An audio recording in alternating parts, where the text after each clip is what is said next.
Hey, Frank, I'm here, privacy expert and blackmail strategist.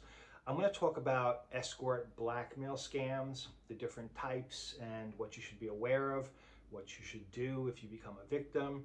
Now, you have escort blackmail online, and that sometimes happens through webcams or B&D sites, S&M sites that are kind of independent, where the individual has access to your credit cards. They know your name, your address, your email address, and it's easy to get further information on you from there, and the blackmail happens. Plus, sometimes you have to be careful. If you go two-way on the video, they record your video, and then they got the compromising content right there that makes life hell. But I'm going to focus more on in-person blackmail. And there are a variety of scams. Like the first scam is the cartel blackmail scam, which is really more of a swindle or a threat to come to your home and destroy your life. And so that's really a digital situation. They don't really come to your home. But the big problem you face is they do have content to expose you to your spouse and your job and things like that. Then you have escorts who travel. And those escorts will leave town, but they have, dossiers kind of created on the individuals who visit them within that period. And then they just send them out some information about, send money, or I'm going to expose you to your spouse, to your job, post your information online. Sometimes they secretly take photos of you. So it really depends. So yeah, when you're walking through that door, you have to remember, you don't know who you're facing. I mean, you don't know if they're like a wingnut, if they're a drug user, if they're somebody in a closet recording. So you have to be very aware of your environment. And the mistake people make is they don't protect their identity. And the first telltale identity is your mobile number. I mean, you should be using an app number if anything. But sometimes they can snap a photo of you and search it online, reverse it. The other type of escort blackmail happens to be local people you connect with.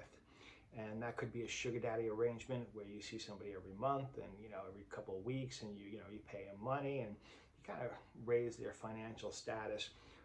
Sugar daddy almost always ends in blackmail because that person comes back for a big hit of money. They just figure you've been paying, why not one big hit? And if you pay that one big hit, they come back for a second big hit. But those types of relationships, you should create a plan to exit. That's my expertise. I can help you get through that and get out of that easily. So the other situation is sometimes escorts you meet are drug users. These are unpredictable, unstable individuals with no boundaries, no filters. The big problem with them is keeping them at bay and making sure they don't come to your home, come to your job, because depending on the individual, you just never know what they're capable of.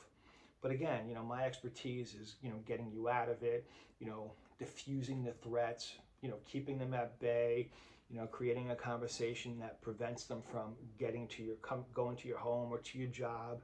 It's a hard fight, and the stress you're going to feel is just unbearable. Then you have the older guy getting involved with the younger woman, kind of like a sugar daddy situation as well. And they're like in their early 20s, 20, 21, 22. And these are immature individuals who sometimes when the relationship ends, they feel used, hurt, angry, upset, or they want a payday. Now, these are typically individuals who don't recognize how exposing you would destroy your life. They don't kind of see the same kind of danger in it that somebody who is a little more mature will see. They just figure, you'll just get over it or whatever. So you have to be very careful when dealing with much younger people, because it's a very different world, because they have social media. They'll pop your photo on social media like this, man. So think before you get involved. And if you need help getting out, what I do is I take over. I pose as you. I deal with them directly. I diffuse. I protect your identity. Sometimes I manipulate what they know about you. I prevent exposure, and I get rid of them. So if you have any questions, reach out and be safe.